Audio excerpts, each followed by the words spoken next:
You are in for an unscripted, uncensored conversation that is likely to be nerdy, potentially controversial, but 100% laughable. This is A Kettle of Fish.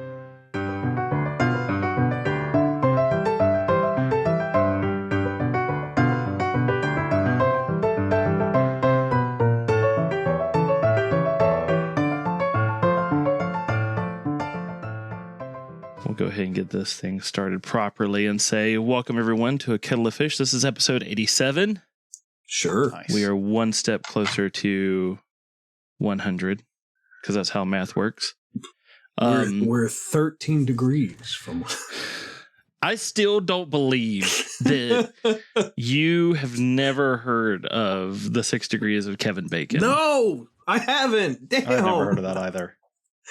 Really? And I love Kevin Bacon and Tremors and Kevin only Bacon. that movie and never anything else. Oh my God. I was going to say, Frank, I know you know what this game is. So, but you got the idea of it, right?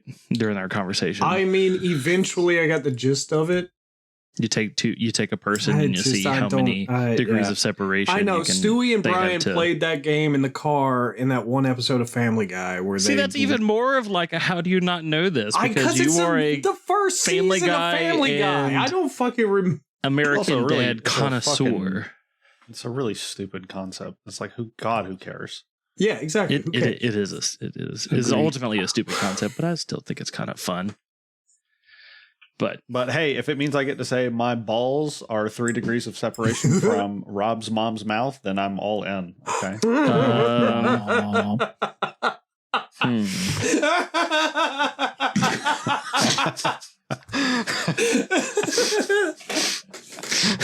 Oh man. The more time went by, the deeper that sunk in, and I'm just like, that's really funny. The deeper it sunk in. Oh shit! I was going to use the Riverside thing. What? And I was going to. So there's a new platform I was wanting to record the show on, and I think it's called Riverside. Yeah, it's Riverside. God. It's spiraling the drain. But what are you talking about? It's just spiraling the drain at this point. Down by the riverside. Rob, was your word count ever particularly high in school, or was it pretty? My word count? Yeah, like if you had a 3,000 word paper, did you end up doing like 9 to 15,000 on average? Would you say? No, I was very meticulous when it came to that. I honestly thought you were going to say, did you do 9 to 15 words? That's it. This book was good.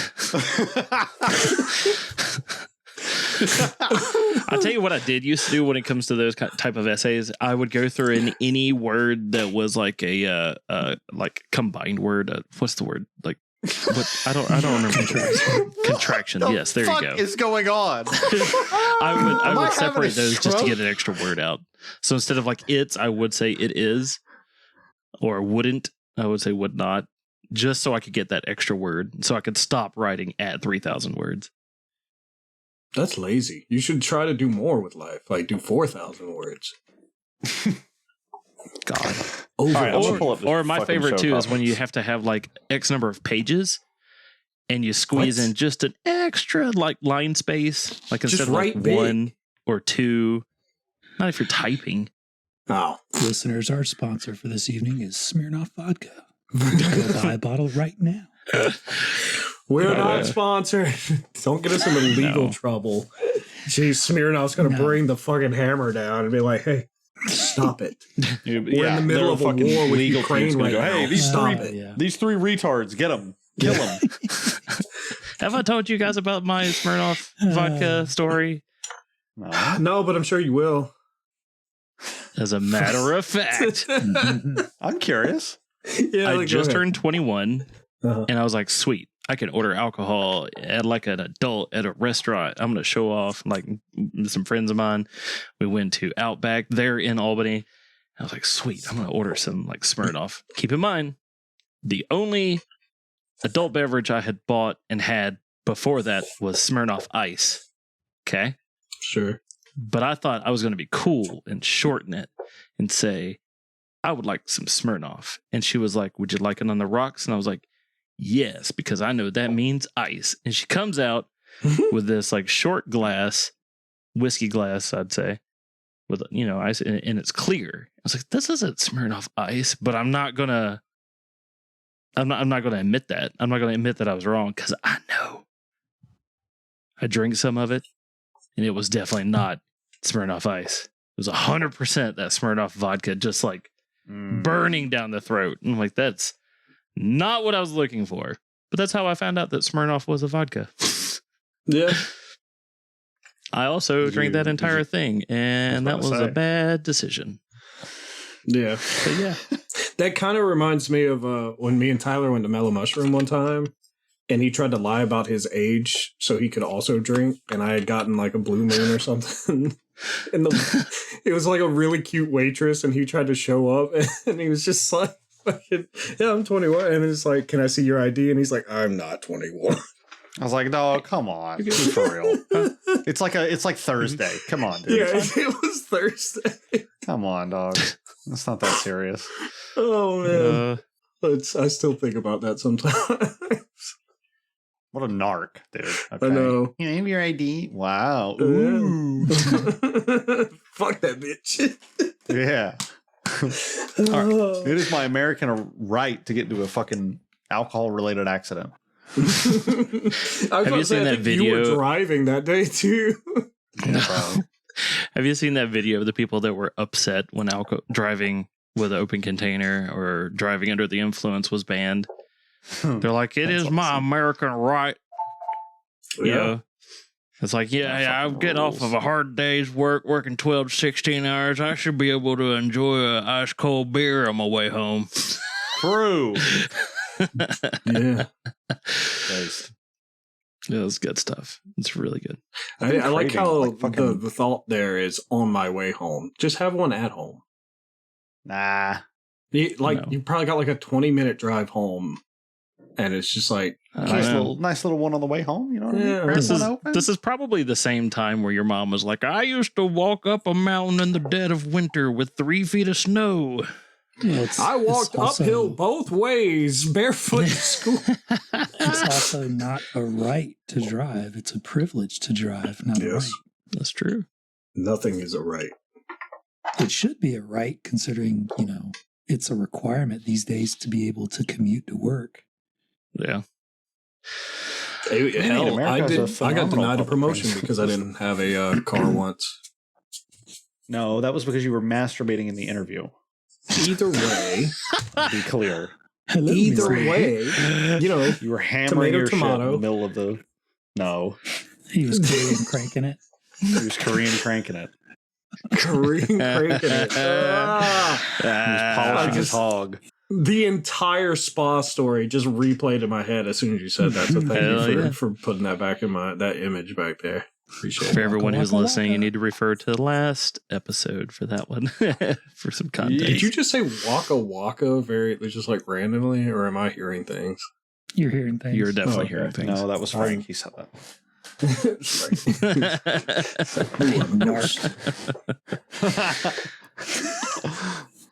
So I had a question popped in my head just before I sat down there. I wanted to ask you, and I thought it was pretty good opening topic.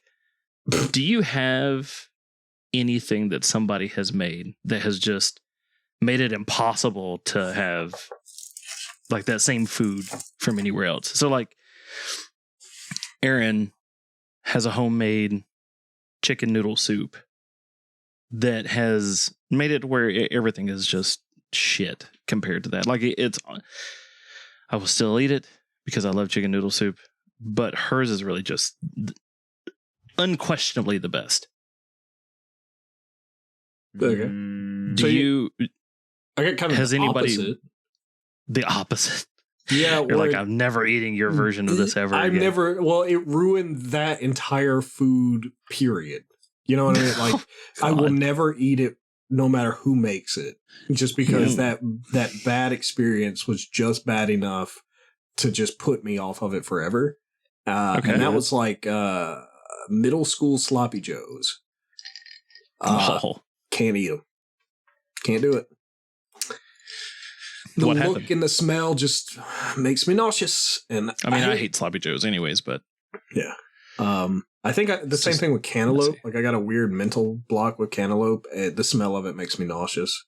but like why? Oh, Wait, cantaloupe? Yeah, I don't know. I cantaloupe think sucks. I had cantaloupe when I was really young, and I had not actually acquired a taste for it, and it was just so off-putting because my brain expected watermelon, and it made me throw up. And I remember violently throwing up after trying it. And Cantaloupe's so mild. I know. I was a kid. I don't know, man. I can't explain it. My taste buds were weird. They were still developing. I remember having some pound cake that someone had made, and apparently they didn't use the right ingredient or something, and it really jacked me up real bad, and I can't eat pound cake now. So, yeah, to that point, I agree with Paul. Like, there's sometimes where someone's made something that I can't eat anything because of that one person's attempt at making it. As far as someone making something that's just so good that I can't eat anywhere else, I won't say that, but in terms of everywhere else kind of pales in comparison, probably my dad's hamburgers, but I still enjoy a hamburger elsewhere. Right. But yeah, I can't say that I won't eat it anywhere else, you know? Gotcha. I'm that way with chicken fried rice. Like China Garden by GameStop is my favorite chicken fried rice, and nobody makes it like they do. And Shout out hard for me Dermalons. it's hard for me to eat chicken fried rice from anywhere else because I love their chicken fried rice so much.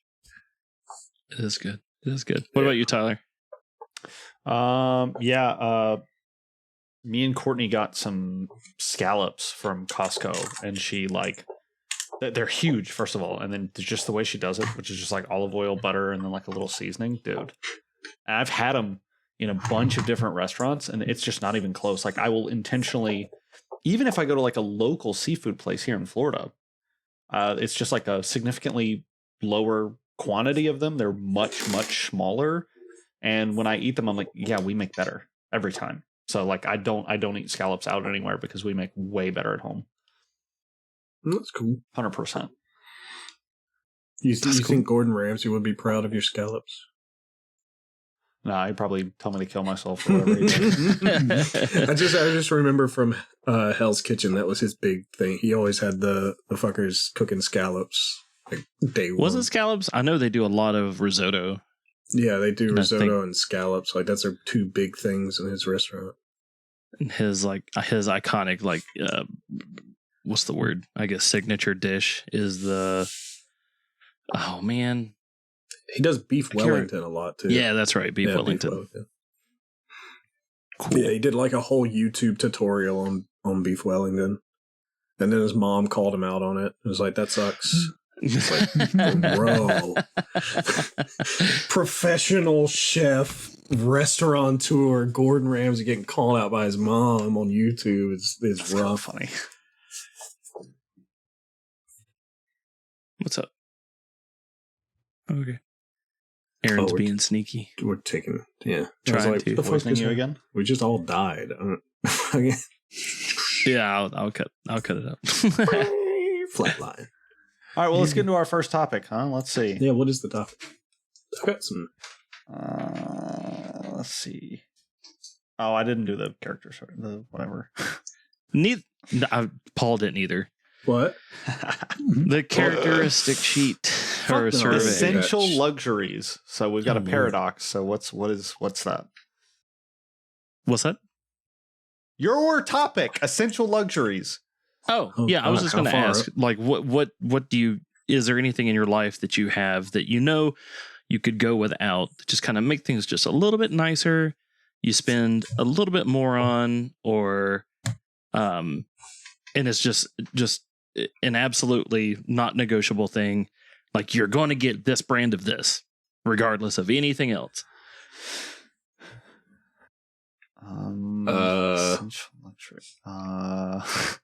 So like for me, no, we do Heinz ketchup, even though it's like 90% sugar. Oh, Like, oh, why? we are not compromising. We've tried the low nuggets. sugar stuff, the organic stuff, the other stuff, everything, and it's just is not the same. It's just not the same. If I'm going to have ketchup, if we're going to have it in the house, it's going to be this. I can only eat Duke's mayonnaise if I eat mayonnaise at all. I cannot have Air's any the other, same way with the JFG. I cannot have any other kind of mayonnaise. It's got to be Duke's. Yeah. I probably won't have any other ice cream other than that one I have now. Like, I feel like that's like the apex of both taste and healthiness as far as dessert goes. So I can't imagine I would ever spend money out somewhere on ice cream that I know is going to be filled with like dog shit.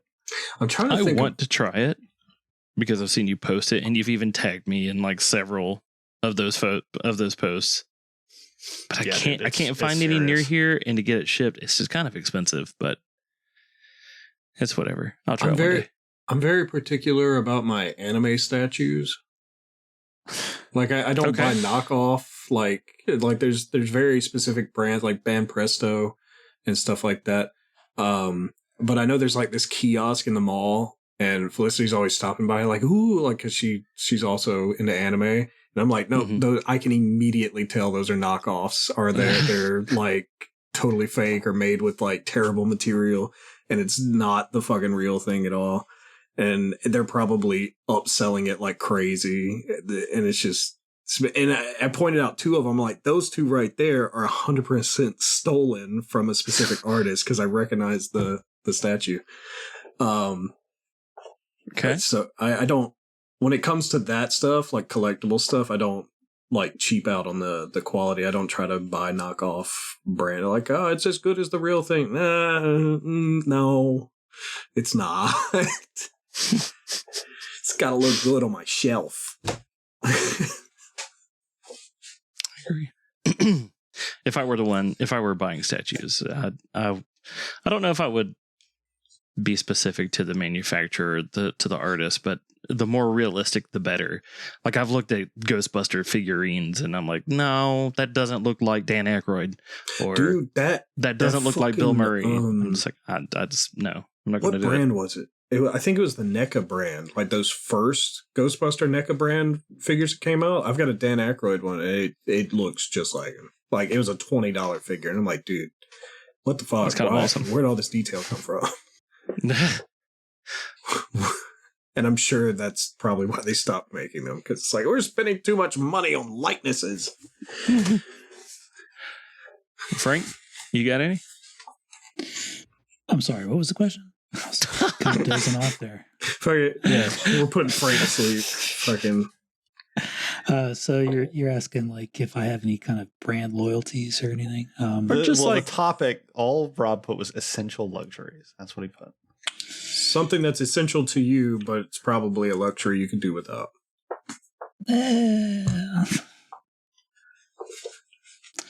Not really. I guess if when I'm at the grocery store, I'm going to go to Heinz ketchup over other ketchups. Yeah.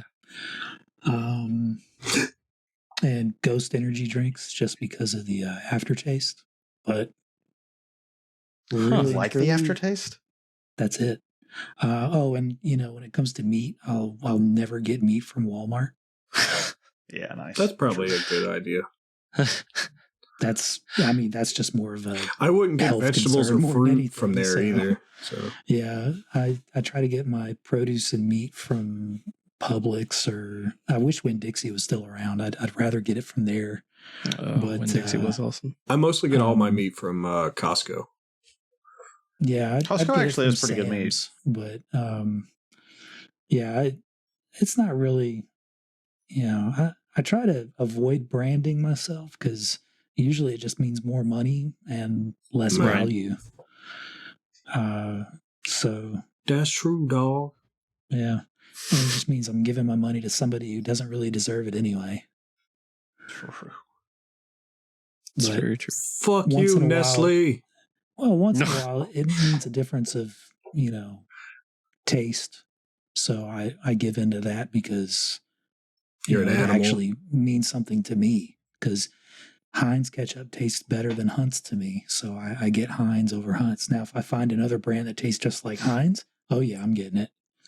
Yeah. You know, I don't think I've looked at the label of my ketchup in ever. I just do it on like tomatoes, based like on the last ingredient. Yeah, it's just I just grab the whatever shape I recognize. I'm like, oh yeah, that's the ketchup or whatever. I don't know which one it is now. I guess that would be the question. I mean, luxury wise, yeah, and I think I'd get my flex when I probably should be getting something that's definitely more economical, like a car, because I prefer to sit up, be more comfortable. When I could sacrifice comfort for, something more economical, more fuel efficient. Well, as much time as you spend in the car, be comfortable, be safe, and be comfortable. And the two are, I mean, they can actually be the same. So, what are some other luxuries you think? Because like I also just had the thought of like air conditioning. Like it's not a necessity, brother. But it should be. You live up in the mountains. Shut the fuck up. You do not live in Florida, and you do not speak for all of us. AC is 100% necessary down here. It's functionally a necessity. It's like saying you don't need water in your house. It's like, dude, I mean, our AC guess that's quit true. On us like 2 summers ago. I thought I was going to die. That shit's not okay. Yeah, it's bad. Don't say that. All right. Don't wish that into the universe, because if I lose my AC, I'm going to kill somebody. Like, you don't need indoor plumbing. I will come shit in your yard. Don't fuck with me. To it, so we've come to depend on it. So it's not so much a luxury anymore. What else are you gonna do? Get out the little fucking Sunday church fan that the old black ladies fucking fan themselves with, and like put it in front of ice. The little paper thing. Yeah, it's on the end of fucking paint stirrers. You know the ones I'm talking about. Yeah. Paint stirrers. That's true, though. Giant popsicle stick looking fan. Oh my god, that's true. God. All right, Paul. Why did you post pointless dialogue choices in games? Oh man, we just jumped fucking ships on topics there. We skipped all the way to the bottom. Yeah, just all like we're talking about fucking needless necessity bullshit to fucking video game. No, man, this was more. A lot of the show topic ideas I put in are like observations, and I've noticed, like in the last few years, especially, games will give you a fucking dialogue choice tree or whatever, and it's like da. You got 3 or 4 choices, and they all end up being vaguely the exact same thing or end up leading you to the exact same solution. So there's not, it's like the illusion of choice. And I'm like, why bother putting it in there at all? Yeah, they don't have any impact on the story at all. If it has zero impact, it doesn't change the outcome of the dialogue itself. And they're all virtually the exact same fucking thing, or like the response given by the NPC is going to be the same no matter what choice you pick. Right. I wish I had all the examples written down, but I noticed it recently in Rise of the Ronin. I was talking to one of the like relationship NPCs that I'd built up, and there were 3 options, and they were like, oh, you look lovely today. Oh, if you ever turned into a cat, I'd come find you. Or and they were all just like the exact, like sweet, whatever fucking romantic bullshit dialogue that they wrote out. And the character's response that they gave was so vague that it could have answered any of those 3 responses, and it didn't seem to matter. It's almost like those games, they absolutely cannot be called RPGs. I would hope they are not listed as an RPG. If because you can make a selection.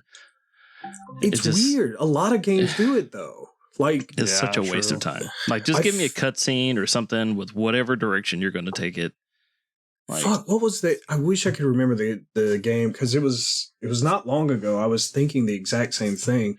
It's popped up in my head enough for me to write it down in the show topics, but it's like, why do they keep doing it? Like, I'm trying to understand the reasoning behind it, because it doesn't add anything. My favorite is when the game markets that and is like, the choices actually matter. And then they don't. Because you didn't spend enough time in your fucking game to build it up. Yeah.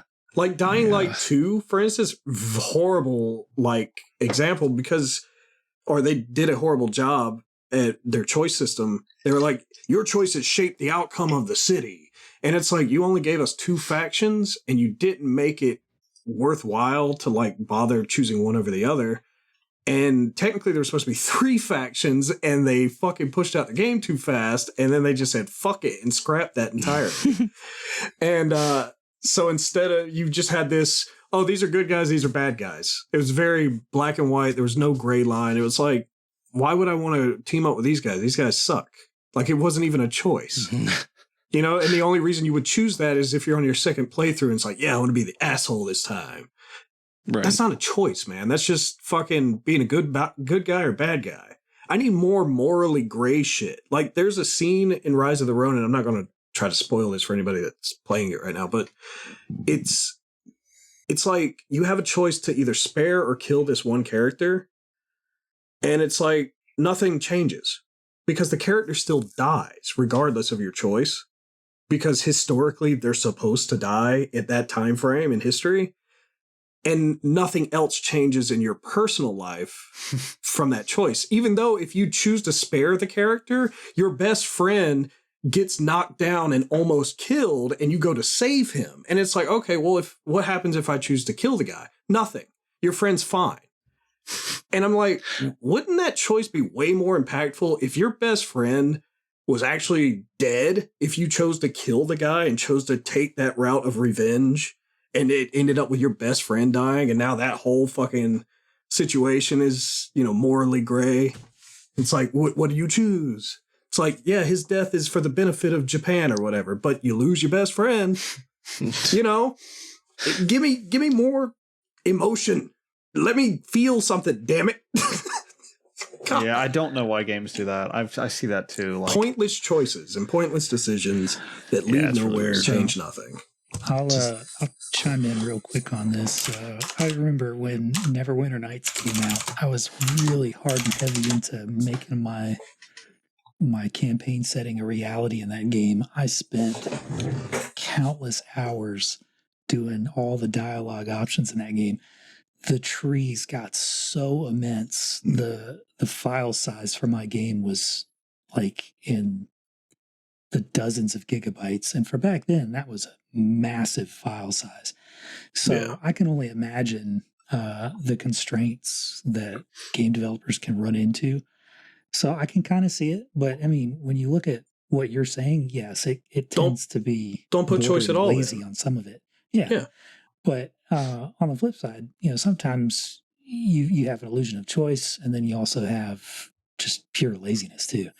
I get it. At one point, you're kind of at an impasse. Well, we can only do so much with the game versus, well, we're just gonna put in some dialogue here as filler just to, you know, give them something to do, you know, add a little bit of color, some flair, make it seem like it's an RPG, but it's not really an RPG.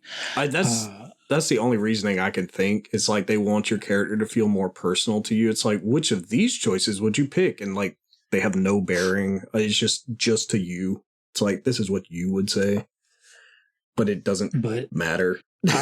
I mean, I would like to see, you know, if it was part of your character's progression, you know, personally, like, you know, it helped to level up your skills or something. Like in, you know, Bethesda's arcs, you know, you leveled up your negotiation ability or your diplomacy or some crap like that. At least you'd have some benefit from it, even if it didn't progress the story in some way. Like I would love, because Rise of the Ronin has like charm and like intellect and stuff, like little skills like that. I would love for, like, if I persuaded somebody or if I lied to somebody or if I intimidated somebody, that it would actually affect my stats or something like that. But like, that never happens. Or even if I had like a moral choice system where like it affected my overall people like me or don't like me, like Red Dead or Mass Effect, where it's like the little alignment meter or whatever. But it's I feel like games used to be so much more mechanically complicated and like better and they've just gotten progressively lazier, or it's just like put in needless stuff like that. And I was just sitting here thinking of other games that came out that did this exact same thing. I know Remnant 2 did it. I'm pretty sure Hogwarts Legacy had a few bits of it like that. I know Wild Hearts does it because it's just a Monster Hunter game, so I don't know why you put choices in it anyway. Well, I think famously with Hogwarts, it didn't, like, regardless of what path you decided to take, it almost didn't matter. Yeah, like you could do the unforgivable spells, and everybody's like, "Oh, it's all right, it's cool." Yeah, it's like it didn't matter. He just murdered half of the school. That's fine. It's literally unforgivable, and you're just like, "Yeah, I'm fine. I'm an 18-year-old kid now. I can do whatever I want. Fuck you, life." I feel like do you remember how had a lot of that too. What was that? Remember how good Infamous 2 was with the choices? Yes. Actually, both the Infamous games, all three of them. Literally, I love as you progressed towards the evil path, your character literally, his physical body started to look sickly. Oh yeah. Like you got pale, games tired used to do looking. That so much. God, dude, that continuity so things like that. Fable did that. Mass Effect did that. Mass Effect. Infamous did that. I miss when games used to do that. All three Infamous games did that. And the Infamous 1 especially was really cool on the whole moral choice dilemma, because it was like, yeah, this is the good choice, but we're going to throw your girlfriend off a building and she's going to die. Yep. And then if you made the selfish decision and saved her, well, now she hates your guts, but she's still alive. And it's and it was like that choice was either save your girlfriend or save like 5 doctors that knew how to cure the whatever the fuck was going on in the city. So you're like, oh yeah. See, that's the kind of shit that I love, and that's an old fucking game that ran on PS3 for God's sake. Yeah, sir. Like, I know games are improving with graphics and like fucking cutscenes and shit like that, but man, take a step back and look back at the shit that used to make games really good and fun for the people that were actually buying them and playing them, for fuck's sake. Well, you just look at, the attention spans that we're dealing with now. Nah. Yeah, but that can be fixed. True.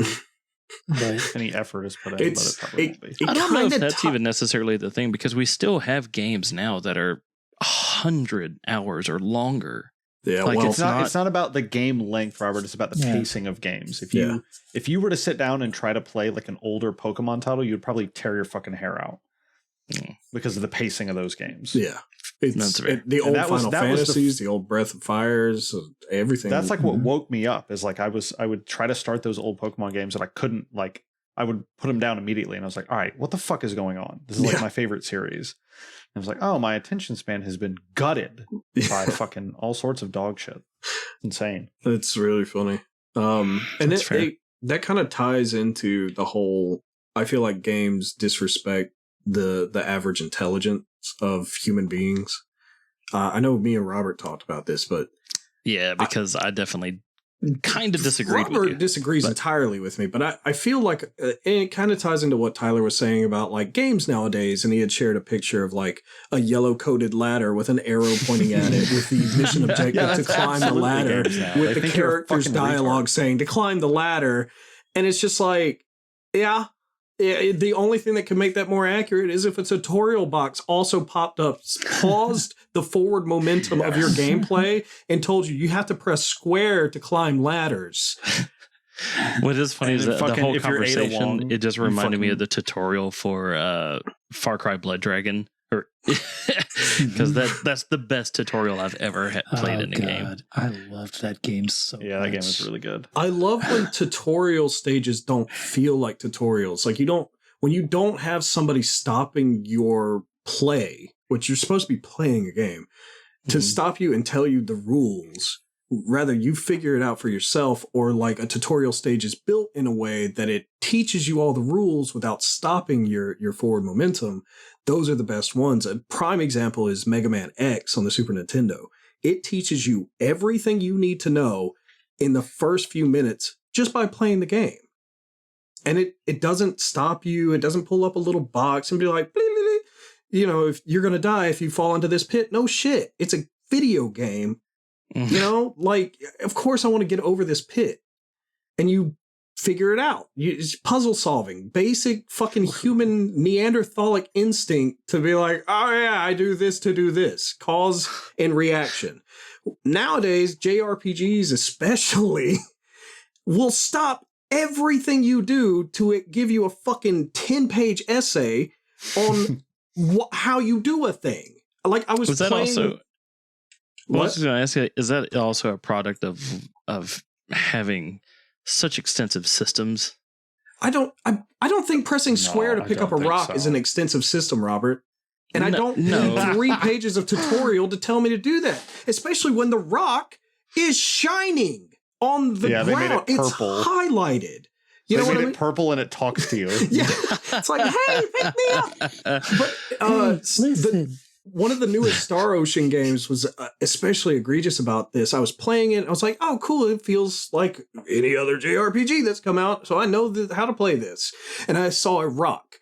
And I'm like, oh, it's glinting. That must mean it's a material I can collect. Let me walk over there and interact with it with the interact button that I already know what that is because previous tutorial boxes. It stops me about 3 feet away from picking up that rock and it's like, hey, did you know you can pick up rocks and materials in this game to use later? Here's the interact button and here's how that works. Robert, all right. I did not need Paul, that. Paul, take a breath. Hold on. Robert, do you disagree that games are being made simpler to compensate for people's shortened attention spans? No, I don't disagree. And that was actually my argument to Paul. The thing that I kept telling him was they are creating these games and they're designing them to the lowest common denominator. Because, yes, you know how to press X to pick up the rock, and so do I, and so does everyone in this conversation. But somebody is probably going to come across this game and try to play it, and they might not pick that up. They might not pick up on it. It might be their very first game ever. Robert. Like one part of his argument was, what was the game that you mentioned that has like 1,800 sequels? You're like, if you don't know how to play Final Fantasy or whatever by now, you shouldn't play it or something. No, if you don't know how to navigate a menu. Because Final Fantasy, yes, has had the exact same menu system. It was more like game specific. But you were like, there shouldn't be a tutorial at all. And my thing is the game to teach me how to use the menu. You go up and down and press X. The thing that I was saying that you were disagreeing with was there's a very high likelihood that is somebody's first game. Right. But what you weren't listening to me about is in that game and in a lot of games that also stop you to give you a tutorial on how to pick stuff up. Guess what happens when you walk near it? A little picture of the button you have to press pops up in front of it. That's all you need if you're really going to... So wait, Robert, what's your argument? What are you trying to say? My thing is that, yes, it's annoying, and you should have the ability to just turn it off. But a lot of games you can't, and it's stupid. Yeah. I would agree. But why? What is your argument? That you have to try to make it accessible to as many people as possible, right? But like, why? Nobody's going to read all that. TLDR exists for a reason. They have the metrics to understand. Like they know how much time people spend in tutorials. Because so many people they are talking about Star Ocean. How much time, how quickly people hit the X to skip through the tutorials, to skip through the prompts. They know. They have all those types of. Then why put a picture of Square over the rock when you walk near it? Because apparently they have the information that says, "Hey, this picture of Square is needed."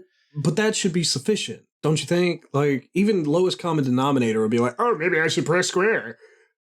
I don't think extremely comprehensive tutorials make people more likely to stick with a complicated game. I don't think that's true. Yeah, especially JRPGs. They're already so convoluted and complicated with their battle systems and everything. I don't need a 3-page tutorial box pausing the game to teach me about how to pick up a rock. Like I don't need that. That's kind of why, like, I mean, I know it's not an RPG of any type, but that's kind of why I like how MLB The Show does their games when it first comes out, because it sets up the whole tutorials. Like, this is how you bat, this is how you swing, this is how you run the bases. Like, bitch, I've been playing this game since like the very first one or whatever, like 2008. Right? It doesn't change. Baseball hasn't changed in 100 something years. But I mean, if they're going to make it these gives me games the that option way, to go through it, or I can just say, nope, this is how I go, and we move on. And then it never comes up again. It's still there. That's what I'm saying. Like, they should give you the option to turn it off. I will agree to that for sure. There are some games that are like, they'll have it on the main menu. They're just like, hey, would you like to play through the tutorial stage again? Yeah, I do like that. Like, I like it when the refresher. tutorial's just completely separate from the actual game itself. God, I wish I could remember what game did that, because it was a recent one. But I thought that was Paul, really I don't know if you know this, but when Pokemon X and Y came out, which I think was 2010, I think it was 2010. Probably. No, it was later than that. It was like 2013 or whatever. But that was the first game that was wildly easier. They made it was not challenging at all. because you didn't have a rival. White 2 was pretty tough. Well, the main reason was because they made all the battles much easier, and they turned XP share on permanently. You couldn't turn it off. Right. And when they asked the creator, okay, why did you remove all challenge? Why did you make this so brainless? His response was that kids are putting the game down because it's too challenging to pick up a mobile game. Mobile games are instant, they're accessible, and he's like, we have to be able to keep people's attention. If they're faced with too much challenge, they'll just stop. They just won't play it. That's a problem with society, man. That sucks. Yeah, it is. Absolutely. Problem-solving skills are fucking gone, dude. Like, it's true. I think that's why that was like literally Dark his Souls reason. and shit. His reason for making the game simple is because kids, like, their attention span's gone. I mean, like, I'm not having fun with this. Drop it. Done. There's a lot of games that just feel like they're on auto, like they're autopiloting. You press X and you move forward, and that's, man, I hate those games. And then I jump into something like Dark Souls, and yeah, that shit frustrates the fuck out of me. But I'm being challenged, and I keep coming back because it's the only fucking thing that's actually challenging me. How much? I agree with what you said, Tyler. 100%. But I wonder how much of that is also a product of just how many games we have available. Oh, games are way more fucking like I mean, yeah, that's going to be specific to like the Pokemon franchise, like, kind of, but the reason the 3DS and the DSs were so successful is phones were not that developed. Right. Those handheld systems like the Vita and stuff, they were so successful because phones and the games that phones could run were so primitive. Right. Their handheld technology just like surpassed everything else. But like, once the 3DS started getting like into the Sun and Moon era, mobile games were very good. And there were like MMOs and like gacha games on there and shit. Right. And people weren't playing handheld shit anymore. They just had free accessible shit. Like, yeah. I mean, that's just my thought. It's like, if I'm starting to play a game that is just too difficult, is not scratching the itch, I'm not having any fun with it at all. Like, why not just go ahead and bounce off of it and go to the one of other 35 games that's in my backlog that I want to try to get to? Like, why am I expected to waste my time trying to get through this, frankly, not fun game? I mean, that's really going to depend on the type of person you are. If you're the person that plays video games for a challenge, that would be why you would do that. But if not, like if you just want to have fun, which is pretty much what I do, right? Then yeah, I totally get it. It's the existence of things like audience. AFK Arena where you don't even play the game anymore. Where you just put that What are shit those on, called? fuck, Those have a term. the lazy games, the laziest shit. You're a fucking piece of shit. It's You fucking idle play. games. Idle games. Idle Yeah, games, that's yeah. right. Just watch the number go up, and every once in a while you tap a button. The fuck, man! Like, that is a product of that type of this society, and I hate that shit so much. Right. I'm like, you're watching a movie. God. Oh man, the death of games is idle games. Going kind of back to your pointless dialogue choices, Yeah. I wanted to ask, does anybody else have a problem choosing to go bad or choosing to go good? Like, do you have like a default moral choice? Like, I usually always go good if I can. So, like, I've tried specifically Mass Effect, because there are achievements surrounded, like going Paragon or Achievement go bing, brain go yeah. Yeah, I love trophies, man. They've honestly ruined games, but let's just be honest. To be fair on that argument though, I feel like they do add more to the game in a way that makes me want to keep playing it longer than I normally would have. Yes, I've definitely completed games more than I would have without them. Yeah. Because of them. Because a lot of my Switch games go unplayed because of the lack of achievements and trophies. It really depends on the game. For me, I think like I'm all about the whole kingdom building kind of stuff. So like Fable 2, for instance. Oh, you mean I can buy properties and manage properties? Okay, well, whatever I can do to buy the most properties, I'm going to be doing it. So God, if I got to be a little evil to make a little bit more money, I'm going to be a little bit evil to make more money to buy more properties. Dude, I was an absolute slumlord in that game. So that's what I'm all about. So my moral compass is based on the game I play. So if the game has that kind of empire building thing, I'm going to be empire building. If it's all about strictly moral choice, like Jade Empire or Knights of the Old Republic Online, I'll probably play it more to the compass of the character. So like if I'm playing the dark side, I'll play the dark side character. If I'm playing the light side, I'll play the light side character. If I'm playing the mediator, I'm going to play it true to the character. I'm going to play right down the middle, just to get the full story of the game. So like, I honestly forgot about Knights of the Old Republic because they had a very that was so good. They had a very gray like morality system where it was like you could be both. You could make good choices and bad choices. You could just ride that line, especially in the online, because you could choose to be a Sith, but you could be a light side. It was so good. I think that was the direction I ended up going because I wanted to be bad. I just couldn't do it. So bad. But it's like in the case of Mass Effect, you have Paragon versus Renegade. That's the word. Yeah, but in Mass Effect, that felt very black and white. Like you were either this or you were that. Oh, yeah. No, it was 100% black or white. But I'm by default choosing Paragon choices. So my second playthrough, I'm like, all right, let me just go Renegade and get those achievements and that trophy and see that game side. And I still managed to get more Paragon points than Renegade somehow. And I'm like, how? I was playing like an asshole. How am I?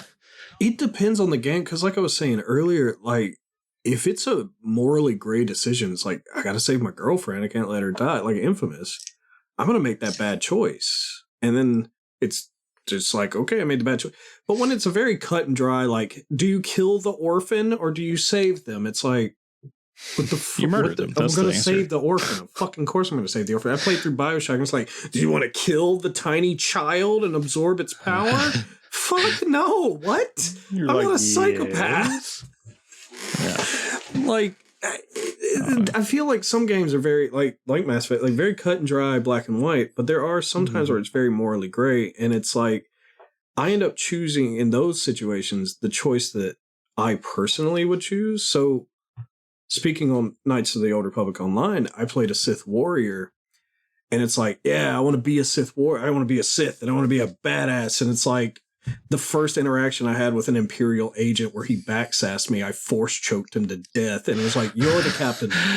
And, fucking just, and threw his body away, but then like 2 missions later, I freed a bunch of slaves, and I was like, go, you're free. And it's like, bad choice, good choice, bad choice, good choice. Like, definitely went back and forth between wanting to live that Sith fantasy, but also like, oh, I don't want those guys to be enslaved, you know?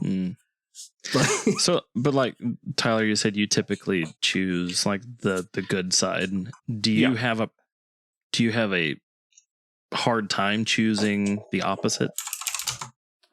Or do you ever want to? Nah, I don't really have the interest. Gotcha. They're like, with my anti-negativity thing, like negativity, you can be evil all the time in every game, every time you want, anywhere. It's like, I think the more interesting thing is to be like an unwavering force of good. Not like I'm very against the morally gray shit. I think morally gray is the most boring fucking thing in the world because every single character in every single piece of media is quote unquote morally gray, right? All of them. Homelander, everybody. It bores me to fucking tears. Bores me to tears. It definitely is boring. Is he though? I mean, he clapped the dude's ears without blinking. I morally gray is not a term I would use for Homelander. No, he absolutely is, because they literally play the sympathetic angle. They show multiple episodes of him like crying, how he was tortured as a child, and you're like, well, damn, the only reason he's this way is because he's been betrayed, because he was tortured as a kid, because he was viciously tears people's faces off is because he was abused as a puppy. Yes, that's the concept of being morally gray. That's what that means. If Homelander didn't have a reason to do those things, he would just be evil. He would just period. That's it. But when you give somebody, when you go into the backstory and you go, well, the reason this guy's been saving all these kids is because he was beat by his dad a lot, and then his dad killed his brother. You go, oh, damn, like, okay, like it's not driven completely by his own good intentions, but there's a force behind his action, right? Like, or he's saving all these kids to get money to fucking kill somebody. Like the last time, if I were to ask you guys to point out a character that is either outright good or outright bad, I wonder how long it would take you. Cal Kestis, outright good. What is Cal Kestis from? It's from Star Wars. Jedi. Yeah, the Jedi Fallen. Like, that dude was a Labrador retriever of a Jedi Padawan in the first game. Like, he could pretty do no much. It was pretty much. Yeah. Yeah, I think Star Wars is a good one to lean to. I think but even Luke is morally gray, right? Yeah, he had several hateful outbursts. He comes back to the light a lot, but he does have those moments where it's like, oh, that dude's human as fuck, because he has those angry moments. Moments of passion. Darth Vader, morally gray. Like, yeah, it bores me to tears. At the end, sure, but child murder. At the beginning, a little bit more evil. At the end, okay.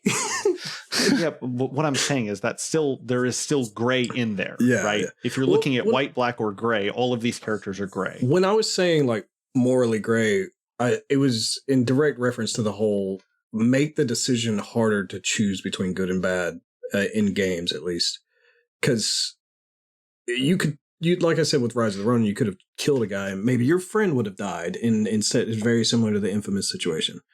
And I just think more games need more like difficult moral choice rather than straight cut and dry. Okay, this is the good path. This is the bad path.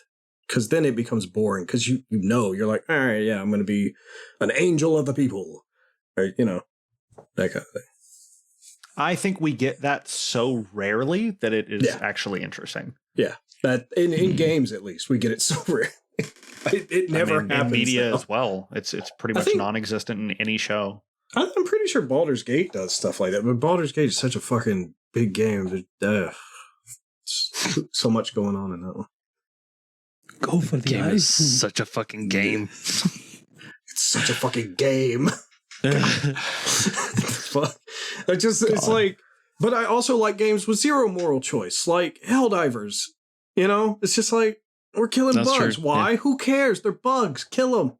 You got to spread democracy, man. Spread democracy. God, I fucking love that. That's the only moral choice I need. So, I'm so glad you brought up Helldivers, because they did something, or their creative director did something on Twitter that I thought was fucking hilarious. Yeah. And I love it when people do this. It's like guerrilla marketing. The meta. Somebody started talking about it. I guess it has flying bugs in the game now. There was an update that pushed it in. Yes. And he played to it. He was like, what do you mean flying bugs?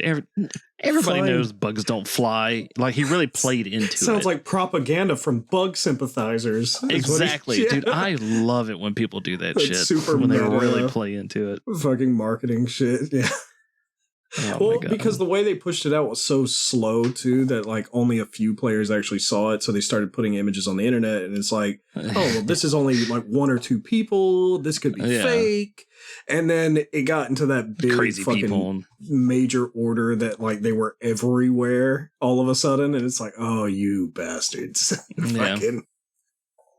I thought it was great. That was cool. Yeah. But that's my rant about dialogue choices and moral choices and wow. Cool. Right, should we squeeze one more in? Ho. I'll squeeze one more in. Ho. Yeah, this one's probably a quick one. Okay. About Broward County police having a little bit of fun with suspects that they've arrested. Oh, Lord. Have any of you seen this? No. I don't know where Broward County is. Florida, you animal. How the fuck? Okay, it's in Florida. Like, I know all of the fucking cities and counties. It's a very popular county. I don't travel. I don't watch the news. I don't know. All right, fair enough. No, that's fair. So what they've started to do is, instead of posting people's photos like in the interrogation room, they put a picture of a Lego head over their face. And there's usually like sad Lego head. There's various types of Lego heads, but I thought it was pretty funny. And they have like post game interviews for people that they've pulled over. Like they'll have like a high speed chase with somebody, and they got their like hair and like down in front of their face, and they're like, and now we have such and such here who decided it was a good idea to try to run from the Broward County Sheriff's Office. Tell us, how did it go? And they like pass the microphone to the guy. And of course, he's not going to say anything. And they're like, and there you have it. Today's MVP, you know, just really playing it up. I thought it was hilarious, but wanted to know how you guys thought about that. Like, how are you with like almost public shaming criminals kind of deal? Like, I know we don't have the public hangings anymore. Some might say, unfortunately, but this reminds me of something. I'm going to have to try to look it up. You guys go ahead. Shame. I don't know. I don't like cops, dude. Of course, they're looking for more ways to fucking humiliate people. I mean, but it's like, also, is that even kind of like remotely effective in any way? Because like they do suspect that some people do it just to have their like 15 minutes of fame. So it's like if you're removing their face and you're removing their name, that's not a case anymore. Not a situation that they are looking for. But do you think public shaming has any kind of effect on the long-standing like criminality of the person? You know, negative, what I mean? Sure. Yeah, I think it makes them more likely to commit more crime. Yes, absolutely. Shame will never get you what you're looking for out of a person. It's never going to turn them into a better person. It feels like some 90s like dad bullying. Yes. That actually, it's like, oh, my son just popped a boner in the grocery store, everybody. Like, dude, what? Stop. That checks out. No, I just thought I did think it was funny, but I also thought how useful is that? But it might not be useful at all then. Yeah, it's probably not useful. It's probably fun for them, but I don't know. Maybe they need funding or something. Maybe they need funding. They're trying to get ad revenue. Trying to drum up funding. Yeah, literally. Frank, did you find your thing? We are funding. No. Frank just pulls up a live execution. Nah, it'd be an audio clip. Broward County's getting crazy. They're publicly executing criminals. It just reminds me of this clip that I remember from John Boy and Billy, where Dumb Crook News, they're talking about it was actually from a criminal who wrote into the show, and he talked about his DUI pullover experience, and he had mentioned how he felt the need to race the police officer, and he decided that when his car ran out of gas, well, let's go ahead and make this a foot race. And proceeded to go on to a foot race with the police officer. And then when he tripped, he decided, well, it's time for a wrestling match to ensue. And it just went on from there. Jesus. It was hilarious. And I wish I could find the actual script of it, but so far all I can find is audio files. But definitely worth listening to out there. So you guys could go check it out. Dumb Crook News on John Boy and Billy. It's hilarious. I do like this. I miss Robert D. Rayford. Robert D. Rayford. My favorite player. Good stuff. I like it. Mad Max eventually took over my favorite part after Robert D. Rayford, but it's just not the same anymore. Nope. I actually quote John Boy and Billy every now and then, and nobody gets it when I say, "Hey, big man, let me hold $1." God. Back when that guy was still alive. Yeah. Yeah. It's another one of those bits from their Playhouse stuff. Anywho, we got any more topics or anything? I mean, there's a whole list of them, but dude, there's so many topics. Just all the time. So many topics. I'm surprised you're not trying to roast me over level select. No, I would love to. Do you have time? Save that for level select. Do we have time?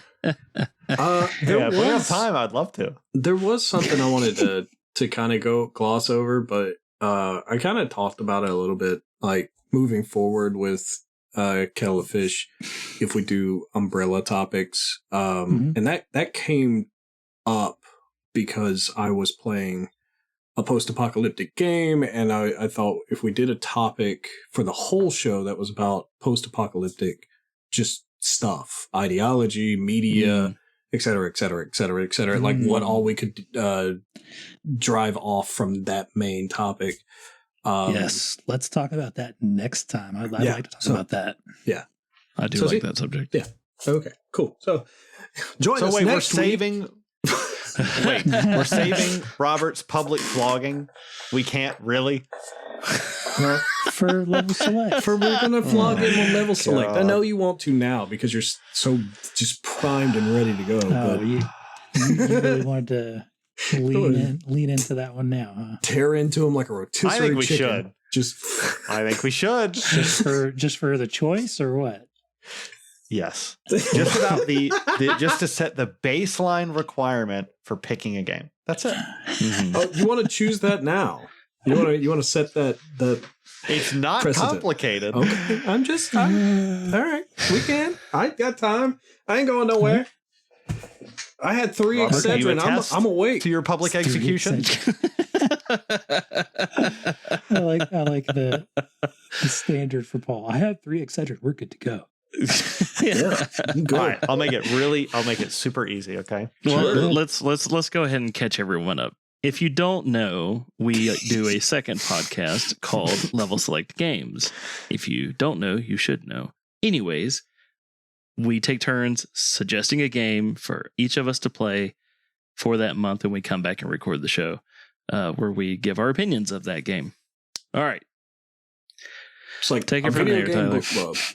So when a person is making a choice for something, to the human act of doing it is you select a thing, you look at it, or you visualize the thing and you go, okay, I picked this thing. That is the level that you're currently operating. I am asking for one step above that. Right. I am picking this because X. Anything above it look cool. Okay, we have to. It can't be. Frank, please explain why you picked Bokura, a game you had not played. Wait, are you asking me to explain it? Yeah, yes. He's literally. Same reason you told me earlier. Why did you pick Bokura, despite not playing it? I picked it because of it had a little bit of hearkening back to me and my brother growing up, and some old school kind of family drama, and it kind of reminded me of you playing Pokemon and stuff, and I thought, man, this would be really cool for us to play together, and it's something, forced co-op dynamic. It looked really cool. That is a great example, but you don't have to do even that much. I'm just looking for something other than it's on Game Pass and it looked like a video game. I'm looking for anything more than that. Let me be 100% clear. I did not select it for LSG because it was on Game Pass. That had zero weight to that decision. There's the gasoline. I feel like you actually I don't give a fuck about that, Robert. That doesn't matter. You picked it because it was a fucking game that you was like, this looks kind of cool. Maybe we'd like it. Like I picked it because I enjoyed it, and I thought it would be one that I liked, that the majority of us would play and would like to play, or would have at least some fun doing it. I'm asking you to consult an experience that you've had, or based on our personalities, or like the game that I'm picking next has 7 or 8 different reasons I'm selecting it. Like, like if I was going to pick Spyro, the Reignited trilogy, I would go, that's a game I grew up on. It means a lot to me. The music is incredible. You know, that's like my favorite video game music, right? Like something like that. Or you have an out. I'm giving you an out, Robert. Your out is video games don't mean anything to me, and they never have, and I'm incapable of engaging with that art at that level. That's your out. If that's how you feel, you can just say that. But I know that you maybe got fucking ghosted on a date, or maybe you got broken up with and you came home to your apartment alone and you popped in Mass Effect and you played this game and you went, man, dude, this got me through it. This got me through a tough time. It made me realize that it's like, really interesting that you used Mass Effect as an option, though. I'll tell you there why. Has to be, there has to be some experience like that. Maybe you got bullied really bad and you came home and played Crash Bandicoot and you forgot about your bully, right? Fucking something, man. There has to be something.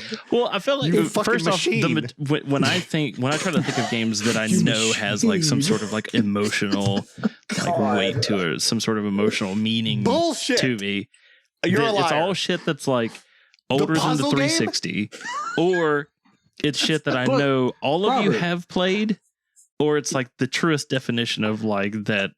Just what's the word, Paul? You called it before. It's like the popular stuff or the mainstream shit. Yeah, because like Mass Effect, we'll use that as an example. I fucking love Mass Effect. I love everything about it. I did not like Andromeda, maybe a little bit, but nobody cares. But like Mass Effect, the very first one was the very first gift that Erin got me. The fact that she bought it and gave it to me, like really. Was like, oh, this is cool. It was a game that I would not have played necessarily at that time, and it turned out to be fucking amazing. It was also the very first game that I ever felt truly like emotionally attached to a character. But so you're not a robot. You're capable of connecting. I don't think there's anything wrong with revisiting titles that we've probably all played anyway. I don't think that's a problem. I think I would place. Yeah. I think there is an issue with like playing a game that everybody's like masturbated, to like over the last few years, especially where it's like, oh, 10 out of 10 meant a lot to me, Yeah. But the first Mass Effect, like most people didn't get into Mass Effect till the second one anyway. I never played that game. Yeah. I would try it. That would have been a good choice. I would have revisited the first Mass Effect. Fuck. Look, Robert, it's entirely possible that when you saw this shitter non-binary puzzle game that you picked, it's possible that when you looked at it, it's possible. It's possible. My pronouns are they, them puzzle game. It's possible that you played 15 minutes of this fucking mobile game with ads. Okay. It's possible that you played it and you were like, wow, this changed my life. I'm going to go get my leg amputated and my balls inverted. I'm going to do it. This is what I needed. Okay. But here's why I don't think that's the case. I think you selected the game and went, it's Escape Academy. It's on Game Pass. It looks cool. Puzzle. We'll have fun. Like, if there is a real reason that you selected this game, why would you be withholding it from us? If it's like, I played it with my brother, me and Aaron played it, we had a great time together with it, right? The narrator sounds like my dad. Yeah, if there's any way to, dude, I would take that. There's a fucking merchant in there. He sounds exactly like my fucking dad. I know that won't mean anything to you guys, but it's weird to me, and that's why I want to play it, because you guys will hear what my dad sounds like. That would be fine. I'm just asking for something. I just need something, Robert. He needs to know that you're human, Robert. So just because I liked it is not good enough. No. Correct. Yes. Correct. That's what I'm saying. Ding, ding, ding. I like Mario Kart. Am I going to recommend fucking Mario Kart for us to play? No. Who gives a fuck? It needs to be something. City of Gangsters, you actually had a story with that. You had feeling and emotion. And while we all fucking hated it, Tyler's been talking about Johnny Longnuts and his fucking shit since we played it. And that was months ago. It's that game still had an impact on us. For the era. Yeah. You had a reason for it. And that and it was good, and it stuck with us, and the game wasn't good, but it was a good attempt. And you got to stop focusing on what we're all going to hate or what we should all play together, because it's not about just playing together. And it would be cool to have more co-op games, sure, but you got to stop focusing on that stuff, because you're stressing yourself out. That's the nature of this thing. Is we're probably going to pick some games. I don't think. What did I say? I think Robert's going to be mad at the next game that I pick, and Frank will too. Paul might like it or whatever. Right? That's the nature of it. We don't really have any strict time constraints around playing this. Thank God, because if I had to play longer than 20 minutes of Omerta, I would have fucking recircumcised and then uncircumcised. You're supposed to play 5 hours. Yeah, I'm pretty sure the thing that you said was at least 4 hours. Yeah. Well, thank God we all abandoned that. Okay. Robert, you did not play 4 hours of Monster Sanctuary. I honestly didn't think everybody would play Cassette Beast very much at all. I thought Tyler would end up hating it, to be honest. But yeah, I got a good amount of time in it. I like Monster Sanctuary way more, but it's pretty good. So yeah, so if it doesn't look, we're gonna hate this fucking weird pro-trans puzzle game you pick for us anyway. So if there's a game that means something to you and you think you might hate it, versus you're gonna pick some other weird fucking game where you're playing as the protagonist from Jeopardy, like pick the fucking one that means something to you. Playing as Alex Trebek. Yes. That would be awesome. Dude, I would love an adventure game of Alex Trebek picking up trivia like as he walked around the city. He's like, that would be good for the show. Let me write that down. Play that. I would so play as Alex He has a little LA Noir style notebook where he writes down trivia of things that he finds in the city. LA Noir is Alex Trebek. Just to clarify. Absolutely. Okay? The game that you pick doesn't have to change your life. It doesn't have to make you gay or whatever. It doesn't have to do anything crazy. It just has to be something above. It looked fun, so I chose it. That's all I'm asking. Anything above surface level engagement with the art form. Is that fair? Is that insane? Am I crazy? Should I throw myself out of a window? Crazy pills? No. It's just entertaining to me though, because it's like you say like, oh, you're just adding more stress to you. You're trying to think of a game that we might like that you just enjoyed. It's like, well, but that's why I play games though. Is like it's an enjoyment. Like I didn't have, my sister had never played a game with me. Like we never played as a family. There was no like. It just wasn't a thing. Okay, Rob, but what I'm trying to... Okay. Right. Oh, God. I'm going to get so triggered. Okay. I know that there has been video games that you have played that you have heard a particular track in a song that you go, man, holy shit, that's really good for a video game soundtrack. And then you look into the soundtrack and you go, oh my God, the whole soundtrack's fucking killer. I know that's happened. I know you've been blown away by particular scenery in the game. I know you've been impressed with particular combat in the game, right? I know this has happened because you play video games, unless you are a literal robot and you go, all content is the same. All content is satisfactory. I have no preferences. There are fucking things that have stood out to you in video games. Tyler, can I interject real quick? Yeah, of course. Rob, I'm going to be your old boss for a second. Oh, no. I need you to sell the game to Tyler going forward. Just sell it to him. That's all you got. Just sell why he should buy it. Yeah, incoming. There's combat. There's enemies. Oh yeah, There's going to be a day-night cycle. I think we'll be all right if you just sell it to him. My first the first day of GameStop still haunts me to this day because I mispronounced the word pinata. How could you? Oh, it couldn't be as bad as Tyler's first day. I guarantee Yeah, it. for real. Tyler's the first guy. day was the absolute worst first day of any person I got I've curb ever stomped trained. on day one. I've seen people cry on their first days, and it still pales in comparison to Tyler's first day. Yeah, that was nuts, dude. That was insane. We talked about it on here, I'm pretty Oh, sure. Yeah, we because that guy got really mad at you. Yeah. Yeah, the guy was a dick. Yeah, he was. I've seen a lot of customers like that, but that one was, man, I've never wanted to kick someone out of my store so much. All right, so we should call this. We should have the full hour, and then it'll be like bonus session where we kill Robert. 20 minutes, bonus 20 minutes. Nah, I it was can only absolutely like 10 put minutes. it at the end of the It was like 18. At the end of the thing. Not really 20. But before we go, I would like Rob. Do you have any questions about selecting your next game? Do you have any clarifications? Anything you want to get cleared up? Is something because you've already not locked making in the sense? puzzle games.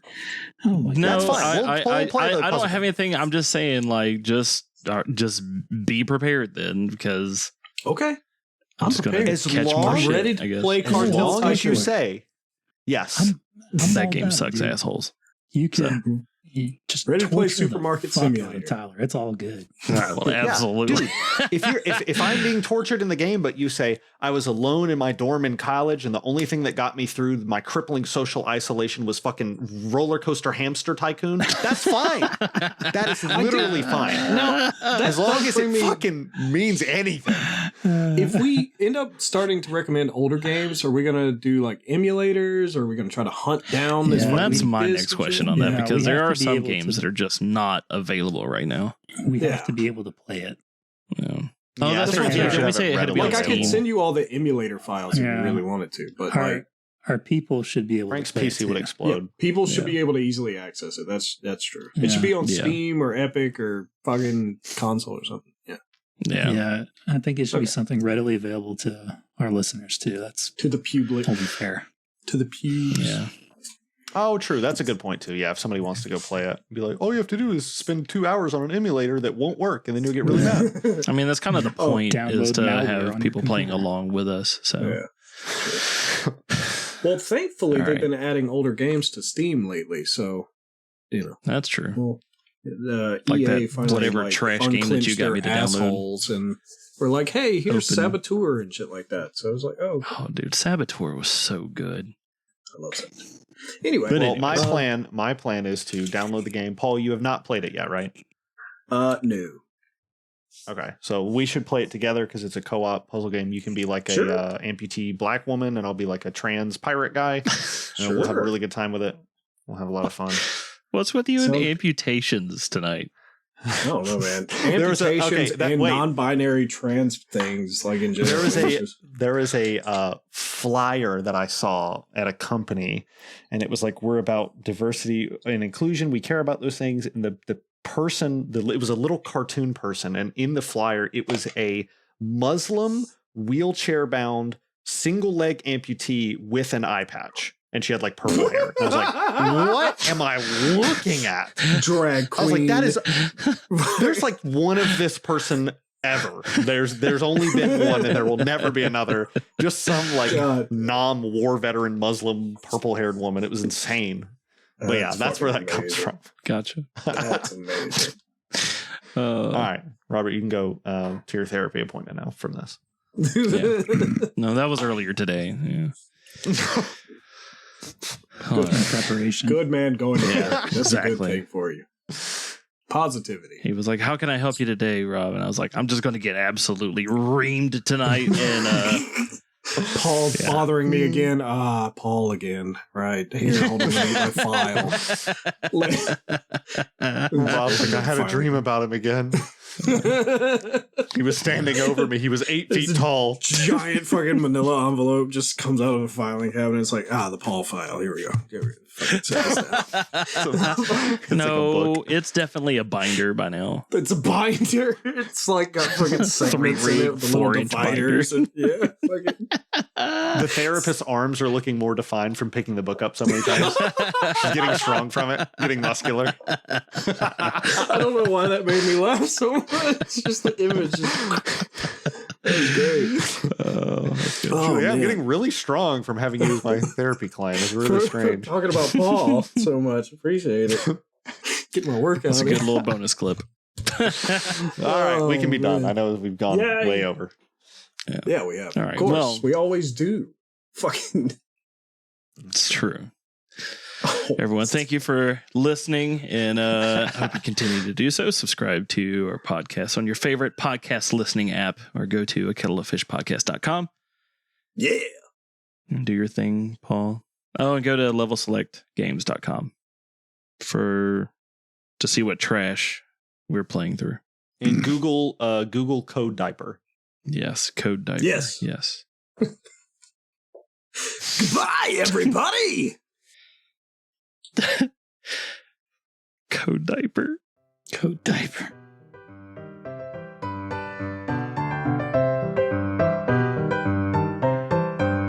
This has been A Kettle of Fish. You can contact the show by emailing akettleofishpodcast@gmail.com.